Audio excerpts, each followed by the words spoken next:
কাৰণটো হ'ল উপযুক্ত কেণ্ডিডেটে টিকেট নোপোৱাত কংগ্ৰেছটো লাহে লাহে অসমৰ পৰা নহয় গোটেই ভাৰতবৰ্ষৰ পৰা বিলুপ্ত হৈ আছে মেইন উদ্দেশ্যটো হ'ল কংগ্ৰেছ যিকেইটা মানে আপোনাৰ লিডাৰশ্বিপ থাকে সিহঁতৰ নেতৃত্বটো ভালকৈ নিদিয়াৰ কাৰণে টকা পইচা লেনদেনত প্ৰলোভনত এই টিকেটটো প্ৰদান কৰাৰ কাৰণে আমি কংগ্ৰেছ দলৰ পৰা কংগ্ৰেছ দলত নাই আৰু কংগ্ৰেছৰ বেনাৰত নাই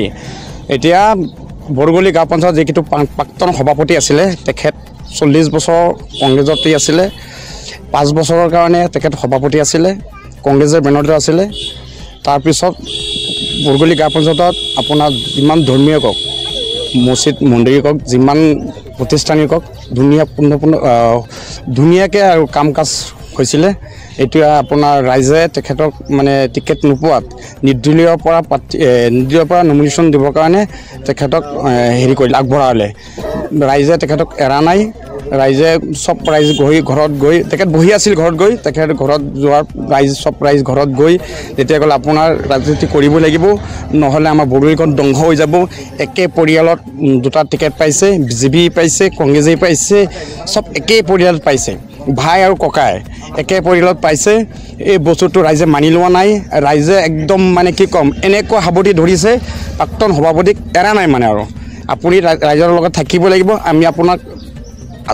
আমাৰ বিশ্বাস আছে আস্থা আছে আপুনি যদি আমাৰ পৰা আঁতৰি যায় আমাৰ বৰগলিখন ধ্বংস হৈ যাব সেইটো বুলিহে আপোনাৰ প্ৰাক্তন সভাপতিক নমিনেশ্যন দিবৰ কাৰণে ৰাইজে আগবঢ়াই দিছে আৰু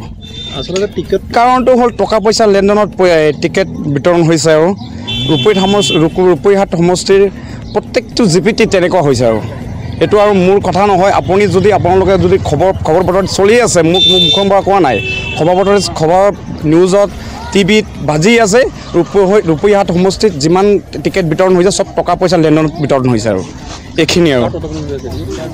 টকা পইচা লেনদেন আপোনাৰ ধৰি লওক 10 লাখ হৈছে 12 লাখ হৈছে 5 লাখ হৈছে 3 লাখ হৈছে এইটো এনেকুৱা হৈ আছে আৰু টকা পইচা লেনদেনত টিকেট বিতৰণ হৈছে তেখেত প্ৰাক্তন যিটো বৰগলি গাঁও পঞ্চায়ত প্ৰাক্তন প্ৰেচিডেণ্ট আছিলে সভাপতি আছিলে তেখেতৰ পৰা টকা পইচা লেনদেনত যাতে পইচা খুজিব নোৱাৰিম পইচা ল'ব নোৱাৰিম সেইটো কৰিছে চাগে বেলেগৰ পৰা পইচা ল'ব পাৰে কিন্তু বেলেগ জিপিৰ পৰা আমি আনলিমিটেডলি খবৰ পাই গ'লোঁ না পইচা পাইছে বুলি এইটোতো হ'ব পাৰে পইচা লেনদেনত টিকেট বিতৰণ হৈছে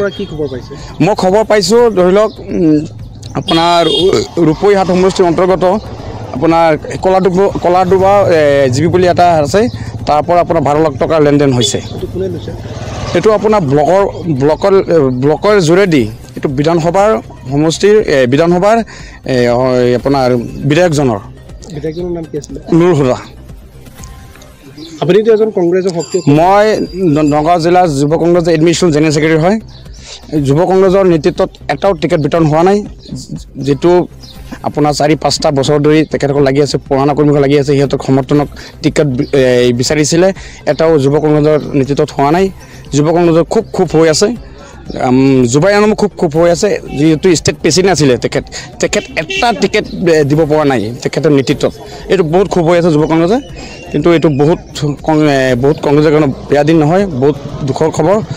এইটো কংগ্ৰেছৰ কলা দিন আৰু কংগ্ৰেছৰ এইটো নেতৃত্বৰ কাৰণে কংগ্ৰেছটো লাহে লাহে ডুবি গৈ আছে আৰু কংগ্ৰেছ আৰু জিন্দগীটো আমাৰ আদিয়াত মানে ৰাইজে যিটো ভাবি আছে কংগ্ৰেছ আৰু জিন্দগীটো আহিব নোৱাৰে চাগে